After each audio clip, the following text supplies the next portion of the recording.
As a female rideshare driver, there's a dark side. The dark side. I only know one Darth Vader in this game, and his name is Dara Khosrowshahi. But the funny thing is, I wanted to share this with you because we need a little bit of humor here, right, to lighten it up. There is a sort of like a voiceover, but it's by a male. So listen to this. It's rather funny. Driver, there's a dark side. When I first began driving for ride-sharing apps, it just seemed like an easy way to earn cash quickly. I was living in California and the job market was horrible. And this is a I was girl. doing multiple interviews without getting anywhere. Read by a guy. So in 2015, I decided to become a driver. I 2015. worked on multiple taxi apps, but I was surprised at certain training processes. For some of them, I just had to watch a few video clips. I felt like when it came to managing my time, making money, and just staying safe, I was on my own.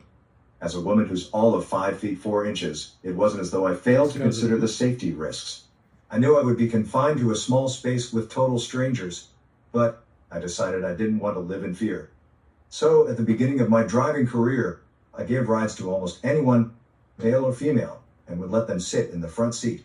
Ooh. Obviously, I took some precautions. For example, I would never pick someone up from an isolated location late at night. If any passenger was drunk, belligerent, or just had a bad attitude with me, I would cancel the ride or kick them out of the car. Good My point. thought process was, do I feel calm with this person? If I was feeling anxious, they had to go. Absolutely. I was You making gotta go. around $6,000 per month while working on average 60 hours per week. Most passengers were talkative, respectful, and appreciative. But, of course, it's only a matter of time before you encounter an A who ruins everything. That's A true. few months after I began working as a rideshare driver, I received a request to pick up a male passenger named Nate. He wasn't far from me, so I drove to pick him up. We exchanged hellos and locked eyes in my rearview mirror. Nate was Ooh, handsome. locked eyes. I thought, now this is going to be a good ride. We chatted throughout the drive and his fun personality won me over. I felt we had chemistry. A few days later, Uh-oh. Nate requested a ride from me again and I was happy to accept. Trouble. It was 8 a.m. on a Sunday, so I anticipated nothing but good vibes. When I arrived, he opened the right backseat door of my car and sat down. We chatted for a little while about our shared love of Jimi Hendrix, whose live BBC sessions were playing in my car, before another passenger entered the vehicle. He was joined by a heavyset woman of about 5 feet 8 inches, named Lydia. Uh-oh. She appeared to be wearing clothes from the night before, a white blazer and a see-through black nylon dress, cut a few inches above the knee.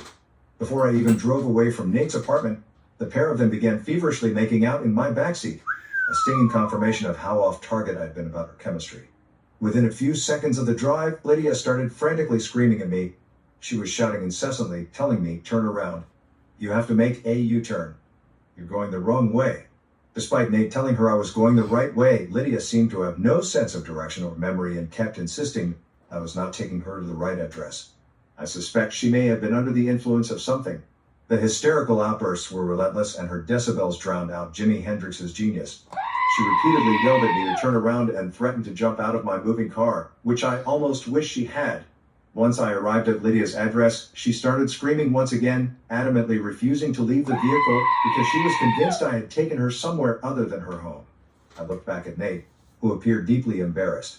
I ended up standing outside the vehicle, with my engine still running, to prove I wouldn't drive her anywhere else. But as soon as I stepped out of my car and took a few steps away from it, Lydia got out of her seat and began furiously running towards me. Fear fueled adrenaline pulsed through my veins as I sprinted away from this screaming passenger. Through my veins. I was vying for the opportunity to win this impromptu race. The prize? More time on Earth, it seemed. I couldn't fight an angry woman who was twice my size. Lydia was chasing me down the middle of her long residential street, and while I had brief moments when Nate was able to grab her and hold her back, she always broke free and chased me until he managed to restrain her again. There was no end in sight. I raced up and down the street, back and forth, using speed and stamina which I didn't know I had on reserve. I didn't look behind me, because that would be a time-consuming distraction and I literally couldn't afford any missteps. I eventually made it back to my car and managed to jump into the driver's seat. Sounds like a nightmare. Unfortunately, the window was down and Lydia tried to grab me through my open window, both hands reaching a mere few inches away from my face. I pressed down hard on my power button and raised the glass, which created a safety barrier just in time. Not long after I had locked myself in my car, Nate finally got Lydia to approach her house, where she took out her keys, unlocked her front door, and walked inside. Stunned, I stared at them both in disbelief. Wow. How was it possible that she couldn't recognize her home until she walked inside of it? I reported the incident to the app I was working on and called 911 while parked outside. A few minutes after begging the police to drug test Lydia after she had chased me down a street, a cop car appeared. I told a female police officer what had happened. Ideally, I was hoping she would arrest Lydia. I didn't want to discover if the outcome would be anything less, so I left the crime scene unaware of the outcome. Within hours, I purchased a stun gun, baton, and pepper spray online. When my self-defense tools arrived in the mail, I felt like a new woman. Luckily, I never had to use my new equipment. But from that moment on, I decided I would never let myself get into a similar situation ever again. Even after learning how dangerous being a driver can be, I continued giving rides for a while and had plenty more crazy experiences. Drivers are taught to watch out for hazards on the road, but the biggest threat to my safety was often my passengers.